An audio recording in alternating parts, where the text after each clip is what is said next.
Hello, ladies and gentlemen. Good evening. Good evening. I want to say a very special welcome to the 6th session. Is it the 6th? 7th session of this wonderful SW. We have bonded a lot. That is a fact. We have become kind of a very formidable team now. And what scares me is does our comfortability that we're trying to do away with from the club that we were become a disadvantage to us.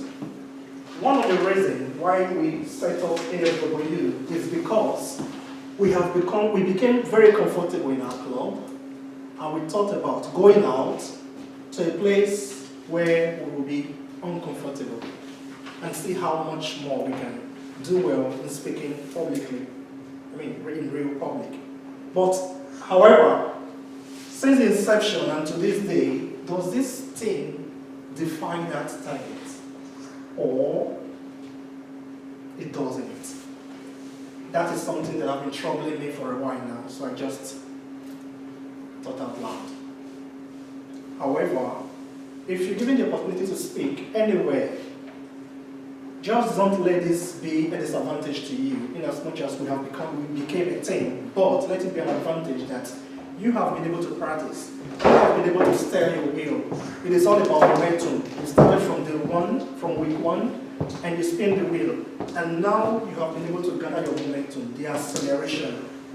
You are in a very, very higher pace now. And I believe whatever you've learned, gathered, accumulated from week one until now, have made you the better speaker, evaluator, as well as facilitator you've always wanted to be. I'm sorry I'm taking your time because it is a place you have to run to. It's okay. Okay, so I wouldn't want to dwell so much on it, but there is something I just want to let us know. Just a little bit addition to what we usually do. This evening, before the speaker comes out to speak, I'm going to introduce a speech project as well as the topic. Usually I just sit down back there while my boss sits beside me. We just flash the green, yellow, and red cards. But today we'll try to sit and comfort like that. So I'm going to introduce a speech project, and please, for the evaluation, it is very important that when you are evaluating, this is something I should have said some time ago, but still not late. We are all in the process of learning. When you are evaluating a speech, try to restrict or limit your evaluation to the speech. Okay? When you're evaluating, take for instance, I give a speech about A, B, C to Z. Your evaluation should be not repeating A, B, C to Z, but just talk about my performance, how I did. Okay? So, but by the time you try to repeat whatever, when you're evaluating professionally, you shouldn't repeat what the speech says or what things say. You just repeat, you just try to bring out what you should have done better and areas that needs improvement. So that's just a little bit about evaluation. So please just try to restrict our evaluations to the project work. So this is why I'm going to try to emphasize much more on the speeches as well as the projects the person is doing. Or one exception to understand. So this evening, ladies and gentlemen, I'm going to introduce a very, very wonderful woman that I've come to know more about. That I've come to also there that she is actually a beacon of hope for many, not just Hallmark. She's so wonderful that she's a powerful storyteller. And today, she's going to do a Project 8. And what does Project 8 entails? It said, get comfortable with visual aids. The objective is to select visual aids that are appropriate for your message and the audience. Use visual aids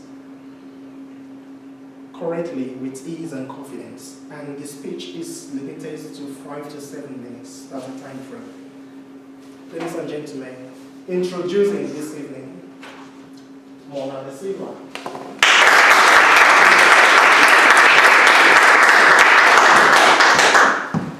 Evening all. I feel I should do it like they do this. my speech today is factory or olfactory. And olfactory being the nose. So I'm going to start with really what the nose is really the expert sense in what it's used for, and that is for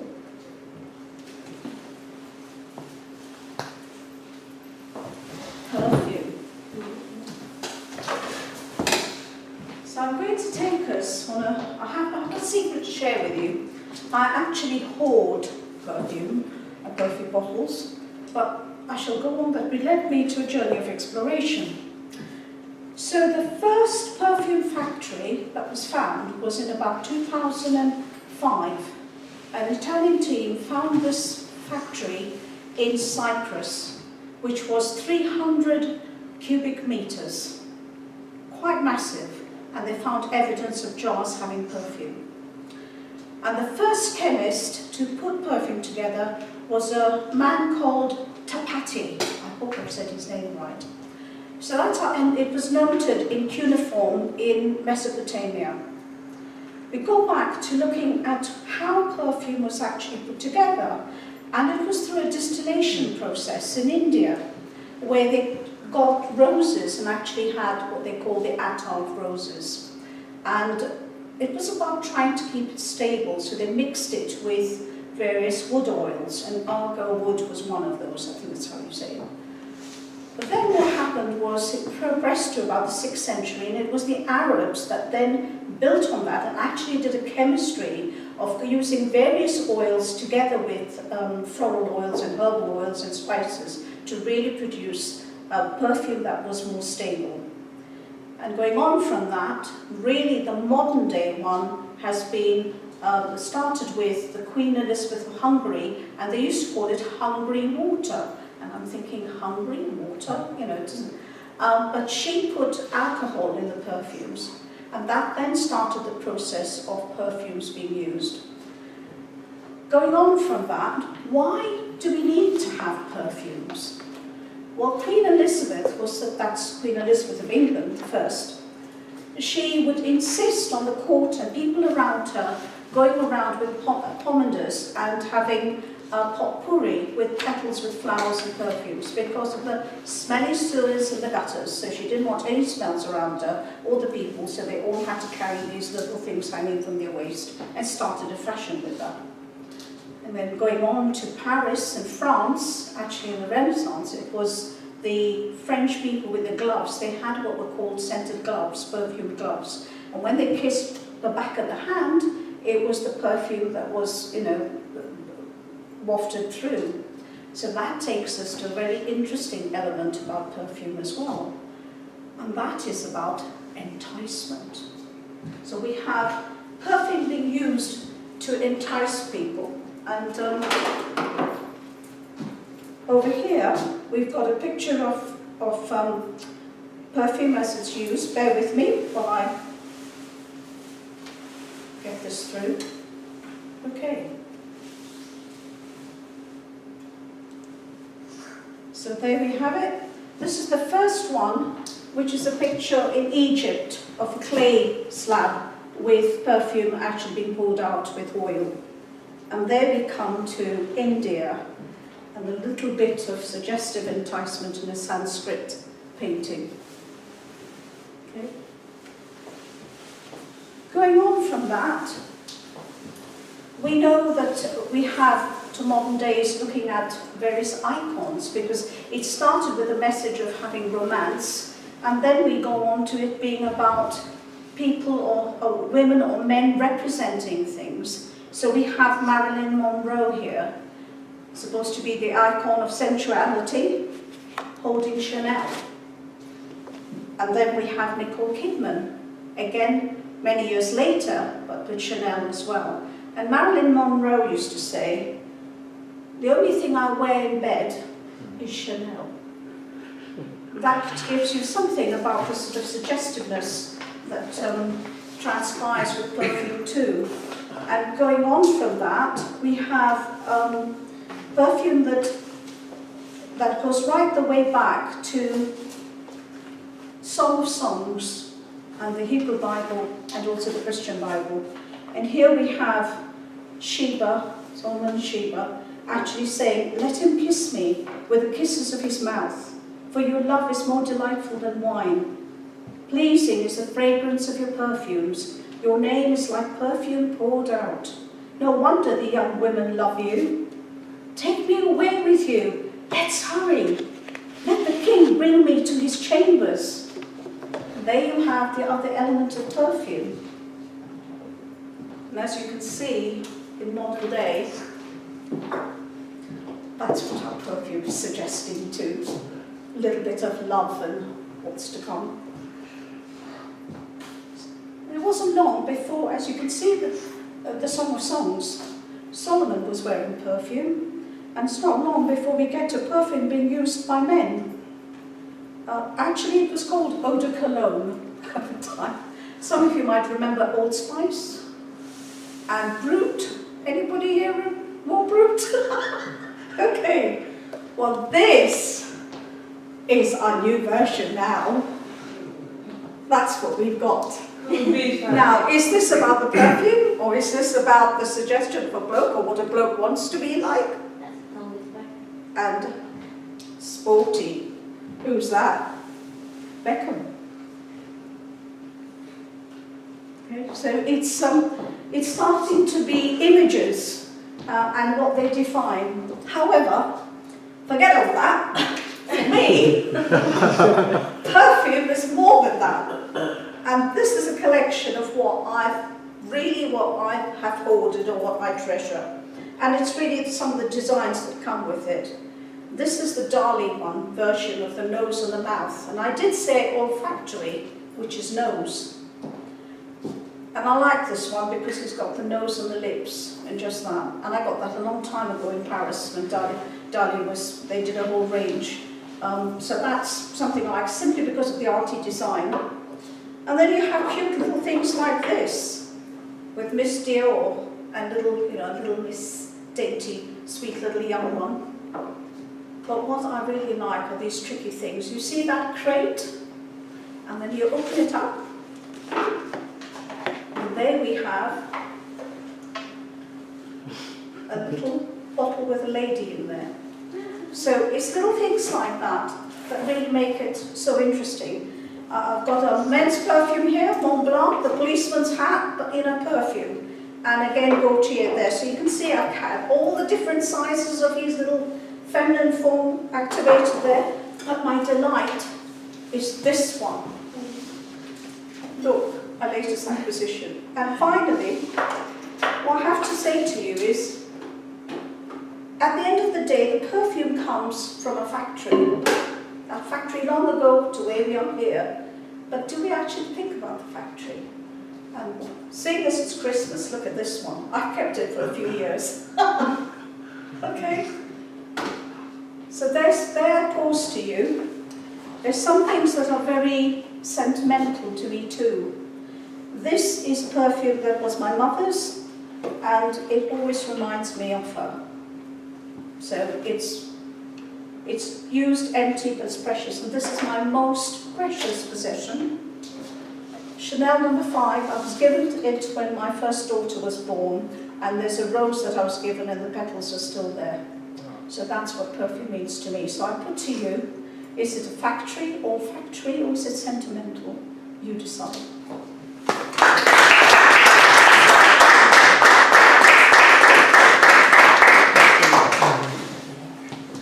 I'll welcome Tony, please, for evaluation.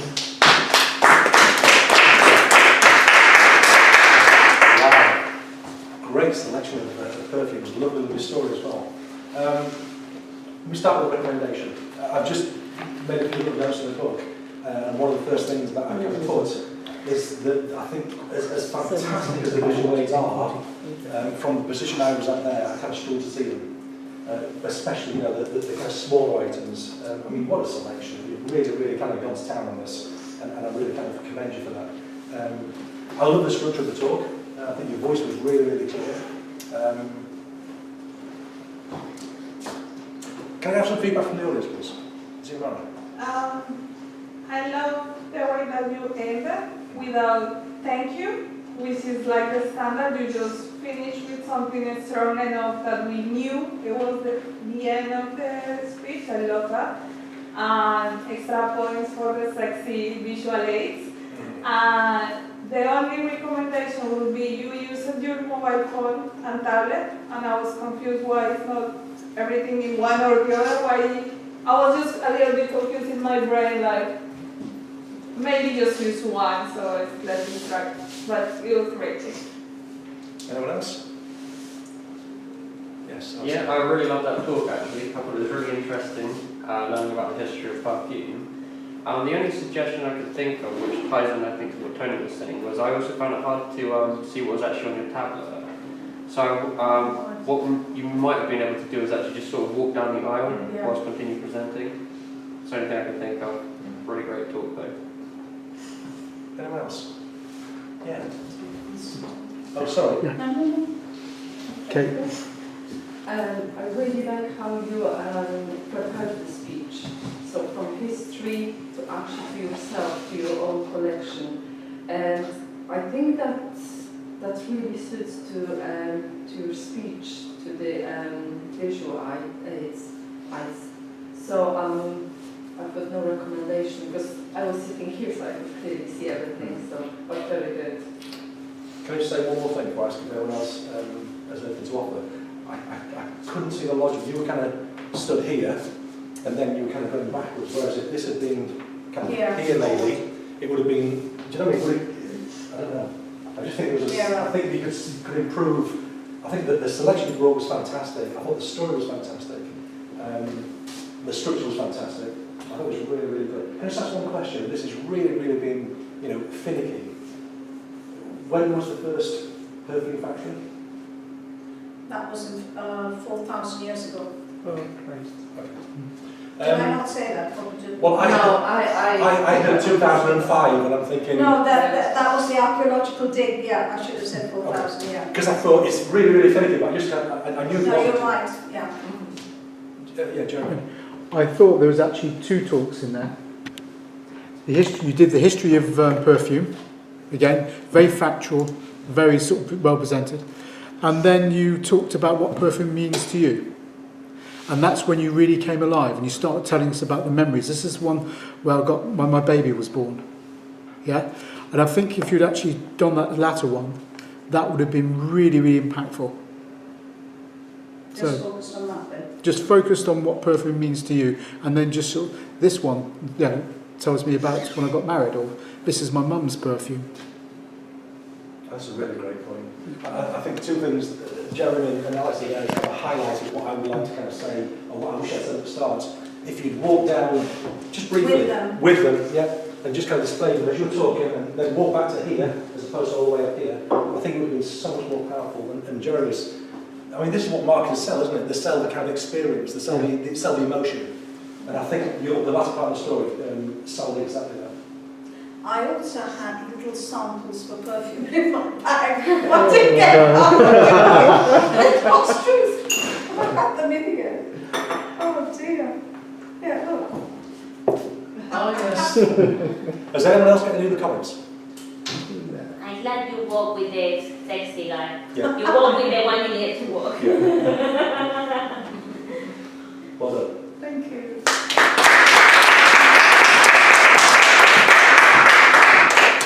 Wow, what a fabulous and marvelous speech. I don't have a recommendation, but just like Tony said, it's just a tip.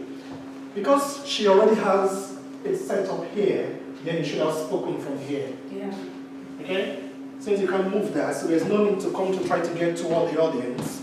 You just speak from behind the materials. And if I should mention, this is the most expensive collection of visual aids. Wow. Tablets, different kinds of perfume from ages to present, and this is supposed to be what? Ah, that's my one. You see, I like a package that looks like a soup, and then it's Oh boy. that's finished, as you can see. That's sexy. So So what is going to happen to this? Do we get to take whatever we want, or are you going to just take everything back? I'm going to take everything back. Wow. But you can spray yourself with some if you want. Thank you very much, Mark. Thank you. Thank you. Ladies and gentlemen, I want to introduce to you a very wonderful person again, somebody I came to meet in this club that I've learned a lot from. Because just we have a sort of like a 30-second break while Mona sort of packs away. So presumably Okay. you're going now, aren't you? All right. So while she's doing that, let me introduce. The ladies will always offer to worship perfume. If you break one. You're in trouble. I can do it quickly. It's in here first, and I thought take the time. So, to do it. introducing is somebody that is very important, someone I came to meet in this club, and she's always been here, helping us all along.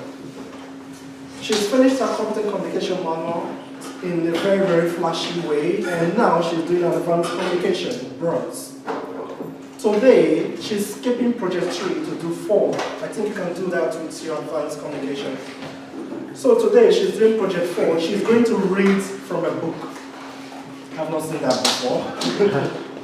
It's actually a specialty speeches manual she's doing from. So the objective actually is to arrive at an understanding of the elements that comprise oral interpretation of how it differs from preparing and giving a speech. Learn the preparation or planning techniques of effective interpretation.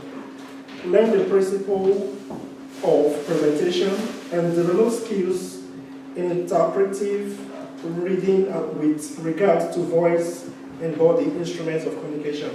So, the speech is from 12 to 15 minutes, actually. Wow. Yeah. And evaluating the speech is going to be Kate. So, ladies and gentlemen,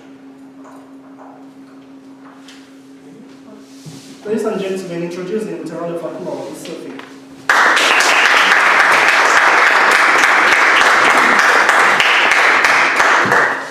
Well, usually when I read a story, it's in front of 3 and 4-year-olds. Now you might think they're not scary as a bunch, but they are. They could be a real little monkeys. But on the whole, they're okay. So I'm hoping you're going to be a bit kinder to me than 3 and 4-year-olds in kindergarten. So the book I've chosen to read from is We Go on a Bear Hunt. Now I could have chosen something from War and Peace, or Nicholas Nickleby, or Jane Austen, but I've got more sense and sensibility to do Jane Austen tonight. And it's a bit far away from Christmas to choose something from a Christmas Carol. So, We Go on a Bear Hunt it is. I don't know how many of you have ever read this book, but there is a rhythm to it, so I'm going to try my best to try and remember how we do it at school. Do you want to see the pictures first of all? Yeah. Okay. Yeah? You want me to read it like I was at school? So, we're going on a bear hunt. We're going to catch a big one. What a beautiful day. We're not scared. Grass. Long, wavy grass. You can't go over it. You can't go under it. Oh no, we've got to go through it. Swishy swashy, swishy swashy, swishy swashy. We're going on a bear hunt. We're going to catch a big one. What a beautiful day. We're not scared. A river. A deep, cold river. We can't go over it. We can't go under it. Oh no, we've got to go through it. Splash, splosh, splash, splosh, splash, splosh. At this point, I might ask the children to say the next bit, because they probably got off by half, but I'm not going to get you to do that. We're going on a bear hunt. We're going to catch a big one. What a beautiful day. We're not scared. Mud. Thick, oozy mud. We can't go over it. We can't go under it. Oh no, we've got to go through it. Squelch, squelch, squelch, squelch, squelch, squelch. We're going on a bear hunt. We're going to catch a big one. What a beautiful day. We're not scared. A forest. A big, dark forest. You can't go under it. Oh no, we've got to go through it. Stumble, trip, stumble, trip, stumble, trip. We're going on a bear hunt. We're going to catch a big one. What a beautiful day. We're not scared. A snowstorm. A swirling, whirling snowstorm. Can't go over it. You can't go under it. Oh no, we've got to go through it. Ooh, ooh, ooh, ooh. Tip-tap, tip-tap. What's that? One shiny wet nose. Two big furry ears. Two big googly eyes. It's a bear! Quick, back through the cave. Tiptoe, tiptoe. Back through the snowstorm. Hoo-woo, hoo-woo. Back through the forest. Stumble trip, stumble trip, stumble trip. Back through the mud. Squelch, squelch, squelch, squelch. Back through the river. Splash, splosh, splash, splosh, splash, splosh. Back through the grass. Swishy, swashy, swishy, swashy.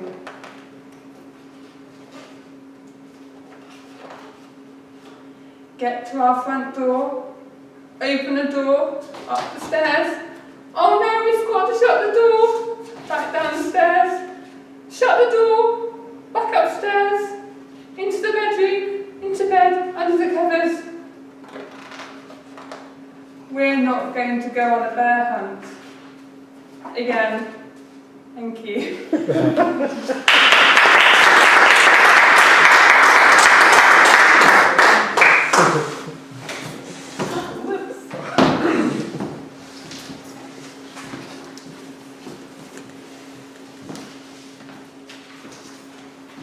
Okay, so I think you used a vocal variety here in your speech and a little bit of movement on the stage. Actually, you presented it very well. I was listening that today in the morning at my daughter's school. They were doing this thing about dinosaurs, so I knew what the story about. And yeah, actually, I think comparing with your last speech, you were a little bit more vocal and more, I don't know, open to us, although you were reading, because that was your purpose of your speech, I think, the main bit. Anyone add anything to my comment? Yeah, I could see you had a lot of vocal variety. You were so much more comfortable and confident today. And I like the fact that you started including much more body language and you were tripping and using your hands very nicely even when you had the book in your hands. So that was good. But am I right that the speech was shortish that it's supposed to be? Yeah, It's supposed to be 12 minutes. 12 to 15 minutes. Because I was kind of expecting a little bit more after that. So I have to say I'm a little bit, oh, that's it. So you just wanted to confirm whether I'm thinking right. So I think should be added something from yourself, because there wasn't any comment around it.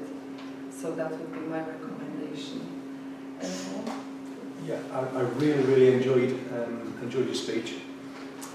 The two recommendations, what Kate's just alluded to, I think if you'd started with something at the start and then finished with something at the end and then had the story in the middle, I think it would have been more kind of a complete speech. Yeah. I actually really, really enjoyed what you did. I felt like you were really animated, you were really, facially, just everything. It felt more you. Okay. It felt less reserved, Yeah. which was lovely to see. So it's really, really nice to meet you. Okay. One other thing I was going to say. Oh yeah. I personally would have preferred it if you'd either had the book all the way around, because it was like you were teasing. That side of the room, I'm guessing, couldn't see anything, Yeah. and this side of the room could see a bit. So if you'd had it like this, just for your benefit, that would have been better in my opinion. They're the other things, but I thought it was really, really good. The bit you did was good. I just kind of wanted some more before and after. But well done. Yeah, I only have a compliment to say. say, and that's like, I missed the first half, but when I came in, it was just a different person standing up there listening. I thought it was really great, the vocal variety. I think you really came into your element. That's all I have to say.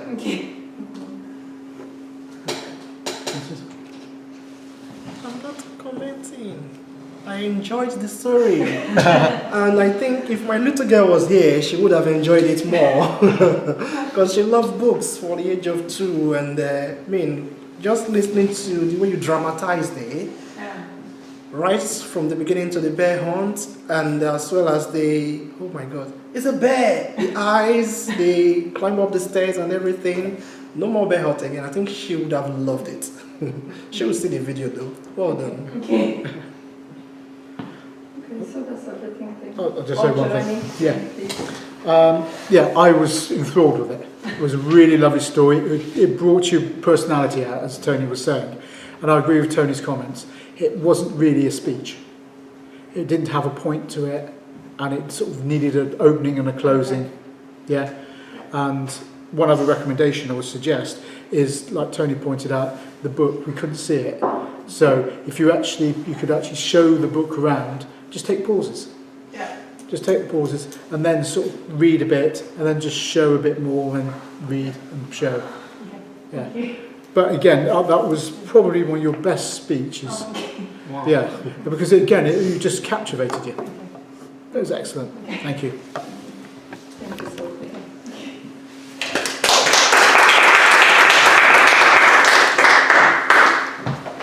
Okay.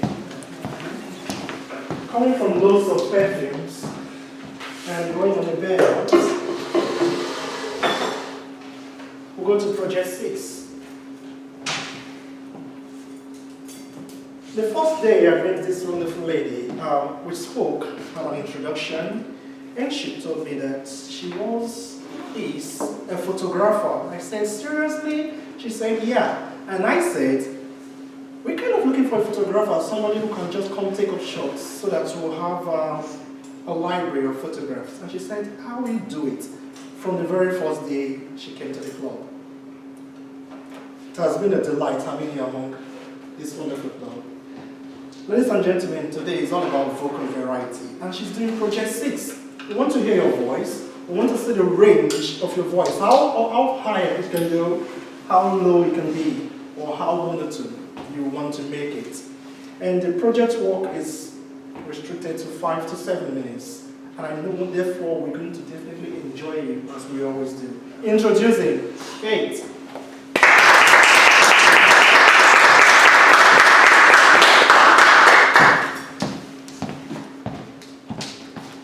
Welcome.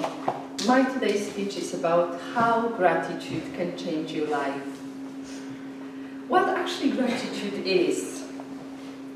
Gratitude is being thankful for what you get, what you receive.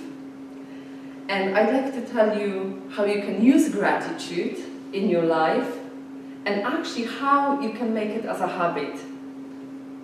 I just recently started using gratitude to improve my quality of life, if I may say so.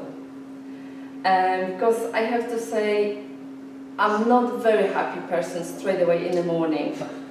And the best way to do the gratitude session is first 5 minutes when your brain hasn't woken up yet. Actually, when your brain hasn't started yet thinking about, oh, what appointments I have to do, or oh, I have to do what I didn't do yesterday. So before you do that, think about positive stuff. Say thank you that you've got bed, say thank you that you've got a roof over your head, and so on. So what I usually do in the morning, I wake up and I still stay in bed, as usually I do anyway, and I think about positive stuff. And you wouldn't believe how change I actually made in my life. And because I read about it previously, about gratitude, how good it is for us, how we can improve our life, I thought, okay, I give it a try. I don't have to do anything, even I can stay in my own bed. So I did. And actually it puts you in the right note for the rest of the day. So you can actually, if you want to make a gratitude your habit, you can play a different games. And today, just quickly, when I had 5 minutes, I found that actually a very good challenge, 30-day challenge online. I can send you a link if you would like to. And there were various questions, what you can be grateful for. And there were rather silly questions or suggestions, but actually makes you think and makes you think positive. One of the questions was, what color are you grateful for? We think, color? I'm grateful for all the colors, but think about one which you actually like and enjoy. That puts you in the right mood straight away.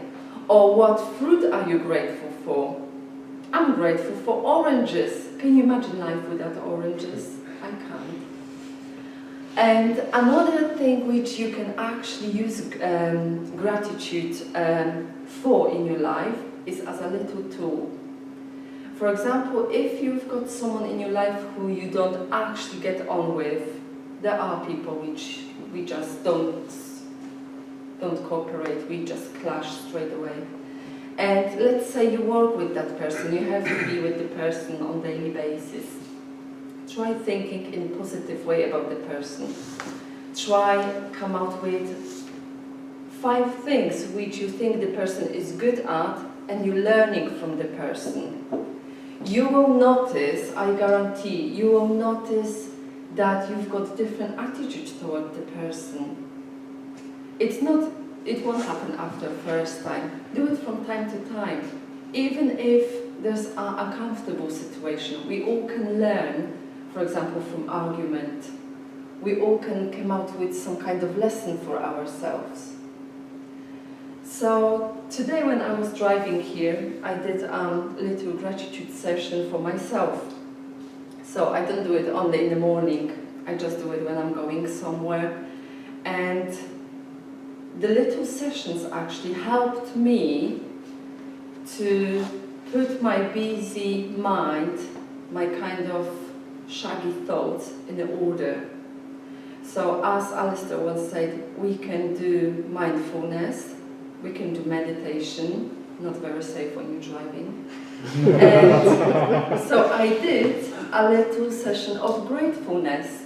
And I was driving here and I was thinking, I'm grateful that I'm coming here because you guys are here. I'm grateful that I've got the car that I can get here on time.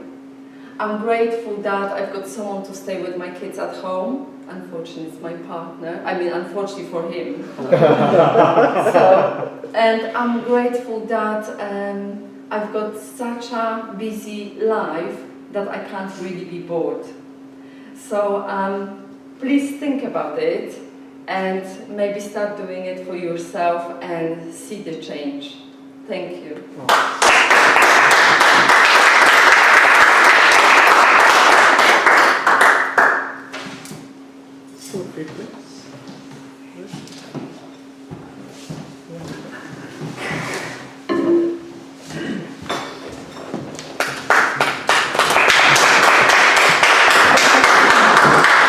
I'm still taking in how your speech made just then. I wasn't switched off, honestly.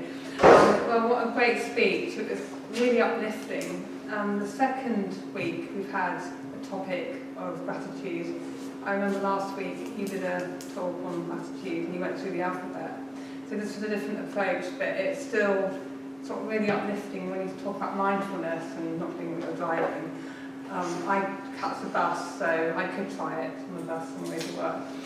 But I thought it was really good. I can't really think of anything to recommend, to be honest. I thought you had good structure, it flowed well, obviously you'd rehearsed it, you used no notes, but I can't really think of anything else. So I'm going to open up to the floor to see who else wants to comment. I think that was the best speech so far. I just love it. You have a very open body language. I was trying to see if you were going to do it like this, not at all. You were really comfortable. I just felt that gratitude from your voice. Like, it might not be lots of highs and downs, but I think you managed to share your emotions with your pace, really calm, with your voice. I don't know how to explain it. So I think it was brilliant. I absolutely love it. I don't have any suggestions. Thank you. Yeah, I pretty much echoed that. I think that was your best speech yet. You're becoming a lot more comfortable out there, and it's becoming really noticeable now. There is one thing I think you might have been able to improve on, and if I remember correctly, for vocal variety, is that the project you were doing? One of the it was? Yeah. One of the things you could do was incorporate pauses. I didn't actually notice that many pauses when you were speaking. So like to emphasise your message, you could have maybe said something about gratitude and then pause, let it hang for a moment. That's the only thing I can think of. Other than that, fantastic speech. I want to congratulate you for a very well prepared speech. It means obvious that you really practiced it and the presentation was excellent. Congratulations on that. What I have observed recently is that more often than not, the speeches we do about ourselves are the speeches we do well. And the ones we don't do about ourselves, we kind of a little bit struggle because it is not us, it's something else we're talking about. So I would like to say to everyone here, let us try more to talk about those things that we really have passion for, those things that we can connect to easily. It brings out the best in us, and that was what brought out the best in you.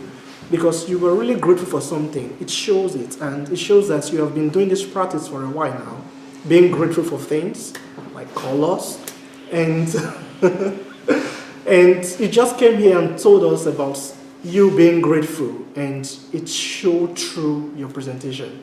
And for vocal variety, you did well. Your voice was not monotonous. It went up. It just went everywhere it should be, and it was in a very, very good pace.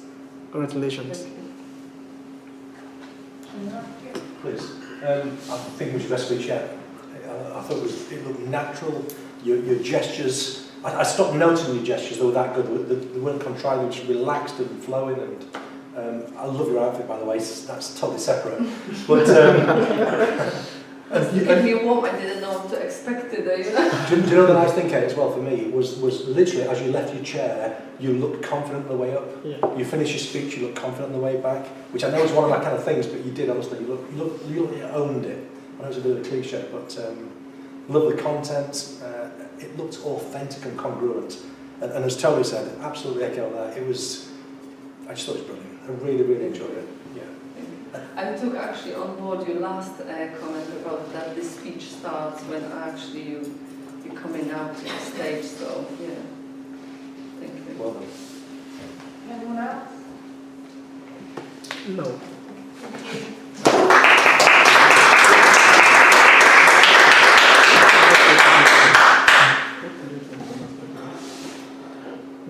We don't know. Okay, I'm grateful for this evening. I'm grateful for everything. For sure, I'm grateful for everything. Not just seeing your beautiful faces, but coming here and learning loads of things from us. And I'm so grateful that on the 18th was my little girl's second year birthday. And as well, I'm grateful that she has been sleeping in her bed since she was born, and now I can't get her off. Other than that, I'm grateful for everything. Introducing, ladies and gentlemen, not from a speech project, but he just wanted to take the opportunity to speak. This is somebody that I actually learned from, because not all the time we have project speeches, and not all the time we have a wonderful forum like this to come out and say something from our heart. But he sees this opportunity. He might not speak from a project. He might not speak from a moment. He might speak from something that he read and is going to talk about. Just like Jeremy advised us that if we're not prepared for a speech, we can talk about whatever interests us, like a book that we are reading. So today, Alastair is going to be telling us the mystery of consciousness and evaluating how it's going to be stellar. Please, can we give him a round of applause?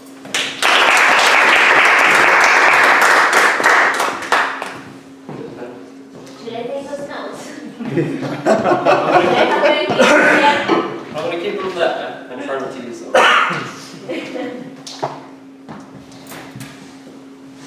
Nothing is more certain than your own consciousness.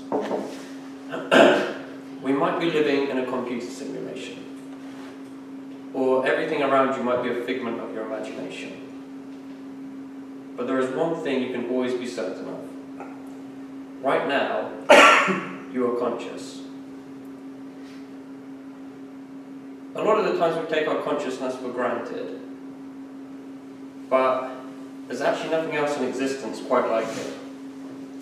Tonight with this speech, I want you all to leave here with a renewed sense for just how awesome and how perplexing our consciousness actually is.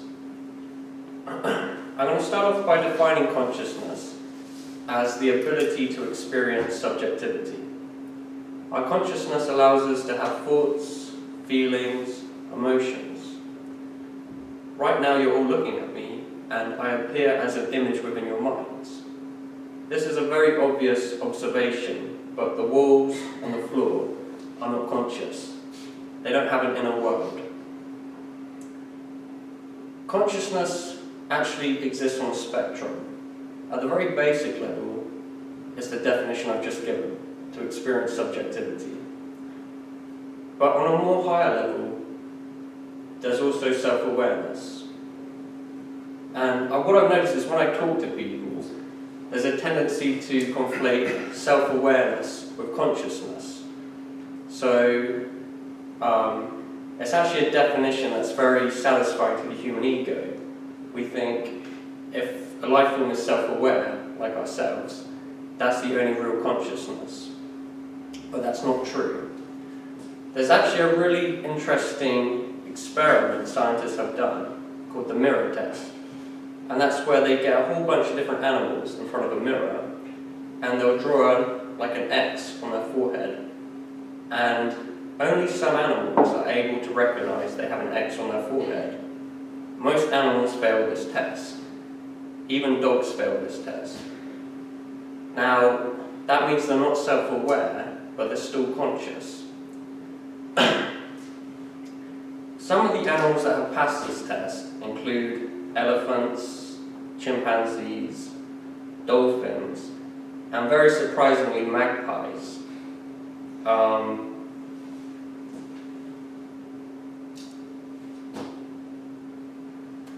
So, that's self-awareness.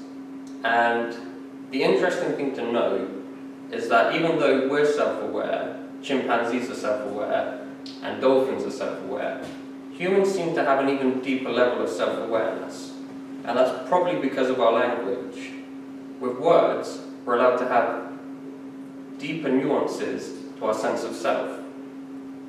So I've kind of summarized consciousness and self-awareness. But what I really want to get onto is the mystery of consciousness. How can consciousness even arise in a universe that's actually made up of unconscious matter? Right now, you're sitting on a seat that's made out of the same material as you, atoms. Yet you have subjectivity. Science has made tremendous progress over the last few hundred years in explaining the world around us. But consciousness has remained a constant problem. We've made very little progress with it. It's almost as if we have a blind spot when we start thinking about consciousness.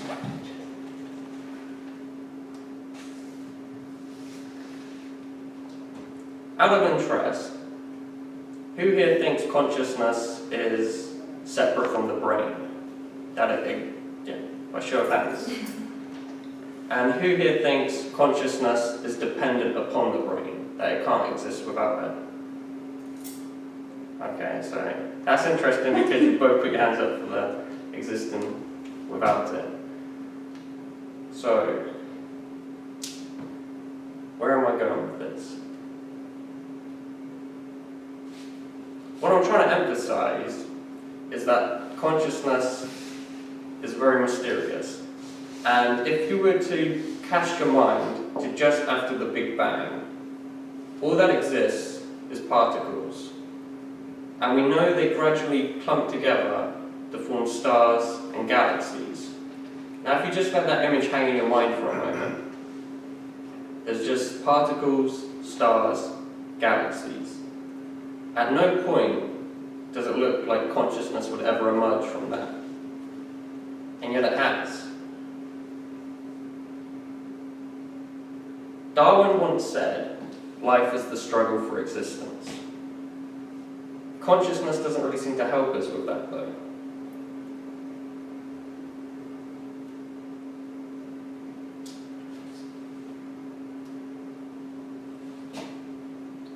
So,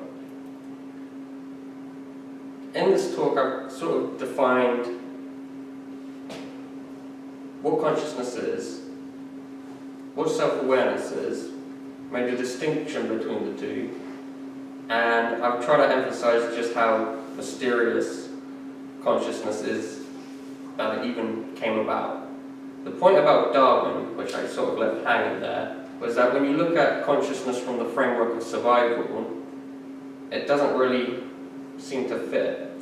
Primarily because in the last 100 years, computers have really shown that you can get very complex tasks done with unconscious programs.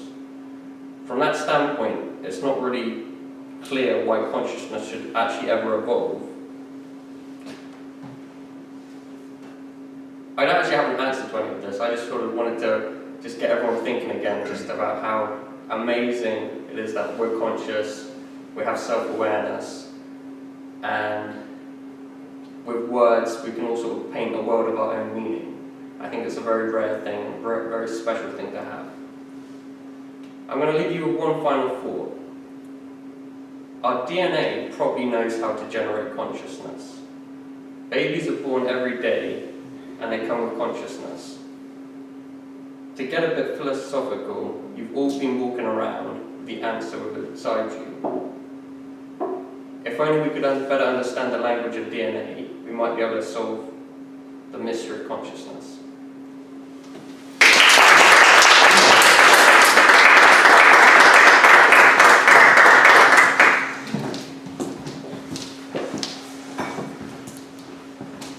Well, congratulations. I really enjoyed your speech.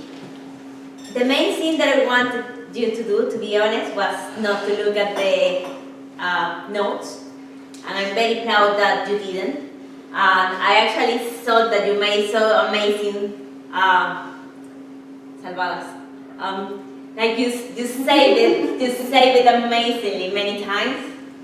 When you just took your time, even laugh at it and carry on. I must say that my favorite part was when at the end you say, you know what, I don't have any answers. Basically I just want you to think about, because that was the moment that I felt you tap into who you are. Before you were trying a little bit more into what people will think about me. I mean, this is what I think, it might not be true, but that's what I felt. That before you were thinking what people might think about me, I cannot make a mistake, blah, blah, blah, all the stories, and then you were like, well, you know what, this is me, and I just wanted to think about it. And that was my favorite part. I thought it was great. I'm sure there are still things that we can improve, but for now, I was super happy with it, so that's all from me. Can we hear it? Like, I have 3 stats for you. The first one, that all your speeches are really engaging, like lots of content, like every single one is so interesting, like you could write a whole book just about it. So it's really easy to connect and think like, wow, I never thought about it. The second one is your eye contact. I think that was brilliant because you were really not like going fast, you were really calm and looking at each one like really, really confident. And the third one, well done for not using the notes. I think that was, well, compared with the first speech, like lots of content, it's very brave to go without notes, well, with notes but without using them, so it was great. Someone else?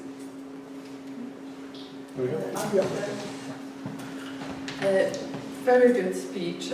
Your speeches are always, I have to say, your topics are quite advanced and very much into details and, I don't know, scientific stuff. So that's good, but that actually requires me remembering lots of stuff. So as Tony actually mentioned, I choose easy speech when I forget something. I just go and talk about my own experience, what I was doing in the car driving here. So because that was the case. But very good. I like your eye contact. You actually focused on each person, not quickly. Just you actually stopped for longer. So that was good. And I think when you stopped kind of remembering, you were talking from yourself, you were more relaxed, and you let your body just talk, so that was plus, that was good. So yeah, thank you. Can I just add a little, please? I kind of like it when we try to do something that we are uncomfortable with, irrespective of however the outcome is. We are uncomfortable, but we got to do it. We take the risk. And at the end of the day, whether we succeed or we fail, it doesn't matter. You move on. You take back from whatever lessons you've learned from it. That is exactly what I experienced you did. Throughout the speech, you started a little bit comfortable, but after that, you struggled. You struggled. Those pregnant pauses, I didn't think they were pregnant pauses. I felt that it's as if you forgot the content of what the speech was going, that you got lost in the way. The misery of consciousness that I was in a way lost while going with you, because what I always try to do when I listen to speeches, okay, you've given me an opening now. Give me the body, and I'm on a journey with you, and I'm going somewhere with you. You take me somewhere. So we started this journey together, where I didn't know where I was going with you.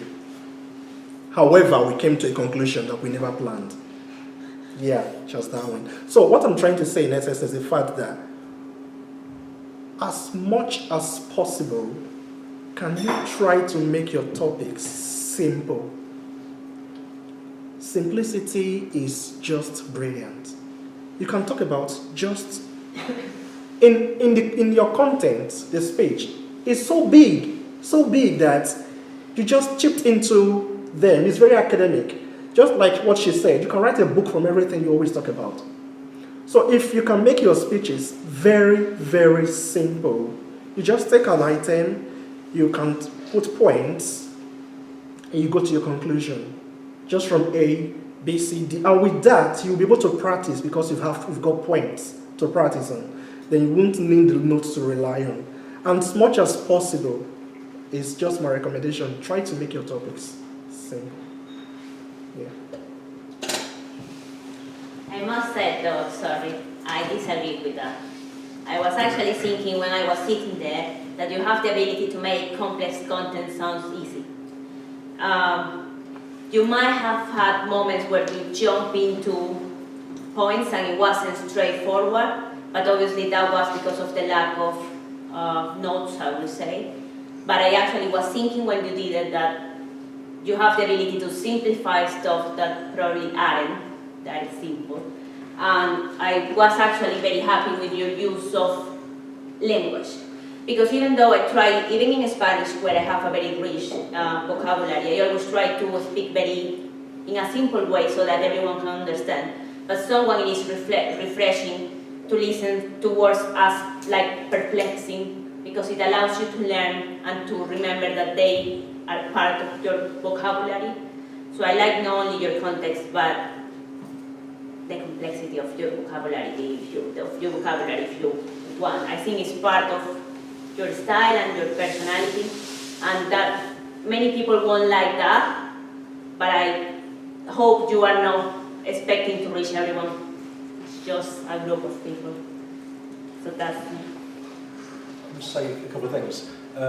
I've given you a hard time for the last few weeks, as you know, and I've said I'm sorry if I'm being brutal and too honest and whatever else, but I'm going to do the same this time. I thought it was brilliant. Absolutely loved it. I didn't like the last few, but it's about this one, and I absolutely loved it. You had the balls to put your notes on that table. You didn't look at them once. You didn't even glance over when you were stuck for 5, 10, 15 seconds. As Tony said, you kind of you didn't look comfortable, but you looked more comfortable than a lot of people maybe would.